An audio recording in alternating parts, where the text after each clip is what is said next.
अरे आज तो बहुत देर हो गई है। आज मुझे जल्दी जल्दी घर जाना था और देखो कितना देर हो गया है ऑफिस में।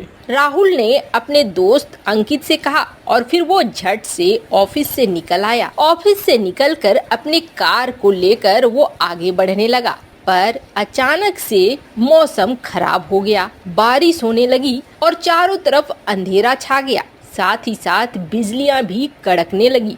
अरे इस मौसम को आज ही खराब होना था। मुझे जल्दी घर पहुंचना है। रोहिणी भी घर में अकेली है, न जाने वो क्या सोच रही होगी। रात भी बीत रही है। बड़बड़ाता हुआ राहुल गाड़ी चला रहा था, लेकिन अचानक से कार के रेडिएटर में पानी चला जाता है और कार बंद हो जाती है। ओहो, अब ये क्या हो गया? लगता है रेडिएटर में पानी चला गया है। अब क्या करूं? किधर जाऊं? ये तो काफी सुनसान जगह लग रही है। यहाँ तो कुछ दिख भी नहीं रहा है। चलना हो तो होगा ही। इतनी रात गए, यहाँ मैकेनिक भी नहीं आएगा। चलो चलता हूँ, देखता हूँ आसपास कुछ है तो। कहकर राहुल आगे बढ़ जाता है। आगे उसे एक बस स्टॉप दिखाई देता है। बस स्टॉप देखकर वो खुश हो जाता है। अरे चलो, कम से कम एक बस स्टॉप तो है यहाँ, यानी बस आती होगी। चलो यहीं इंतजार करता हूँ। संयोग से थोड़ी ही देर में एक बस आती है। बस में भीड़ भरी हुई थी। जैसे तैसे राहुल उस बस में चढ़ जाता है और अपनी सीट ले लेता है। कंडक्टर के पीछे बैठ जाता है।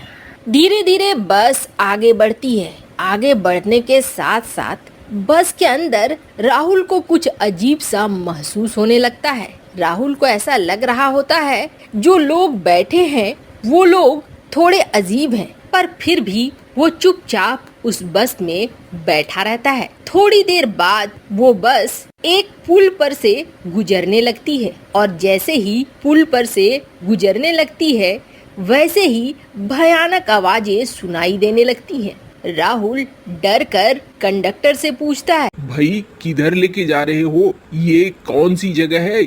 यहाँ इतनी डरावनी आवाजें क्यों आ रही हैं? कुछ हो रहा है क्या बाहर? कंडक्टर कोई जवाब नहीं देता है। राहुल और परेशान हो जाता है। तभी कहीं से एक चमगादड़ बस में घुस जाता है और एक तरफ से घुसकर दूसरी तरफ से निकल जाता है। यार ये सारे लोग कुछ बोल क्यों नहीं रहे हैं? सब चुपचाप क्यों बैठे हुए हैं? क्या ये कोई भूतिया बस है क्या? बस अचानक से मुड़ती है और छलांग लगा देती है पुल के नीचे बने हुए झील में। अब बस झील के अंदर डूबने लगती है। जैसे तैसे किसी तरीके से राहुल उस बस से निकलकर बाहर आता है। बाहर उसे एक सुनसान टापू दिखता है। उस टापू में कुछ भी नहीं था, सिर्फ जंगल ही जंगल थे। उसे देख राहुल और डर जाता है। आज न जाने मैंने किसका चेहरा देखा था। आज ये सब कुछ क्या हो गया? इतनी बड़ी घटना हो गई है और कोई आसपास दिख भी नहीं रहा है। राहुल उस टापू में बैठकर सोचने लगता है कि अब आगे क्या होगा। तभी दो राक्षसों की सेना जैसे लोग पास आते हैं और राहुल को पकड़कर अपने साथ ले जाते हैं। जंगल में आदिवासियों का राजा सिंहासन पे बैठा होता है। वहाँ राहुल को उसके सामने खड़ा कर दिया जाता है। अरे अरे मुझे छोड़ो, मैंने क्या किया है? मुझे क्यों पकड़ के यहाँ ले आए हो? मैं तो खुद ही झील में गिर गया था और गिरकर मैं खुद ही परेशान था। मैंने कुछ नहीं किया है, मुझे छोड़ दो। इसे आज हम भून कर खाने वाले हैं। एक बोलकर हंस पड़ा।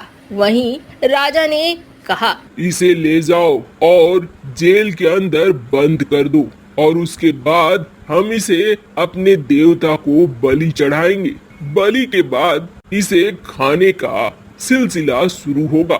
दैत्यराज के सैनिक राहुल को पकड़कर जेल में बंद कर देते हैं। अब जेल में बंद राहुल सोचने लगता है कि उसे बचाएगा कौन। अगले दिन राहुल को लाया जाता है जंगल के देवता के सामने और अब उसके बलि की तैयारी की जा रही होती है। पर तभी कहीं से एक चील सामने आ जाती है और देखते देखते अपना आकार बहुत बड़ा कर लेती है। फिर पंजे में उठाकर राहुल को लेकर उड़ जाती है और उसी झील किनारे पहुंच जाती है। झील किनारे राहुल को उतारने के बाद वो चील मानव की भाषा में कहती है, मैं इस झील में रहने वाली जलपरी हूँ और मैंने तुम्हें उस भूतिया बस से इस झील में गिरते हुए देखा।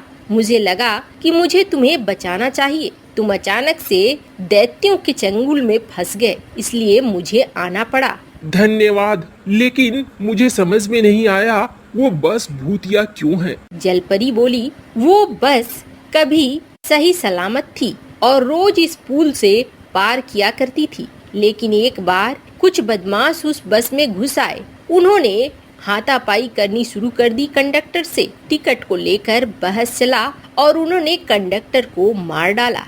कंडक्टर के साथ साथ ड्राइवर को भी मार डाला था, जिसके बाद से ये बस बन गई भूतिया। तुमने जो उसमें सवार लोगों को देखा, दरअसल ये बस इसी तरीके से एक्सीडेंट करके इस झील में गिर चुकी थी, जिसके बाद उसमें सवार सारे लोगों की अकाल मृत्यु हो गई और अकाल मृत्यु की वजह से वो सारे भूत बन गए हैं। अब कोई भी अगर उस पे सवार होता है, एक आम इंसान, तो वो शिकार बन जाता है। कई बार हम लोग उसे बचा लेते हैं, लेकिन कई बार ऐसा होता है कि हम जलपरियां बचा नहीं पाते हैं। लेकिन इसका कोई परमानेंट उपाय तो होगा।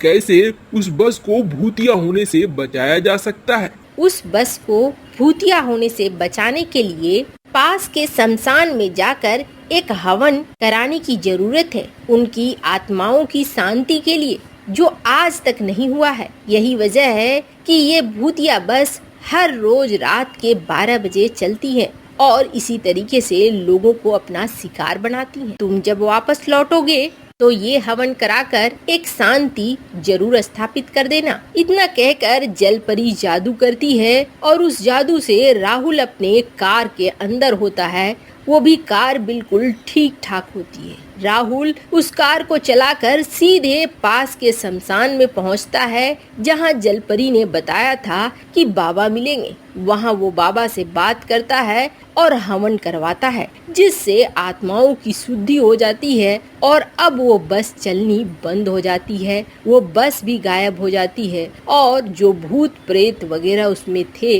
वो भी गायब हो जाते हैं।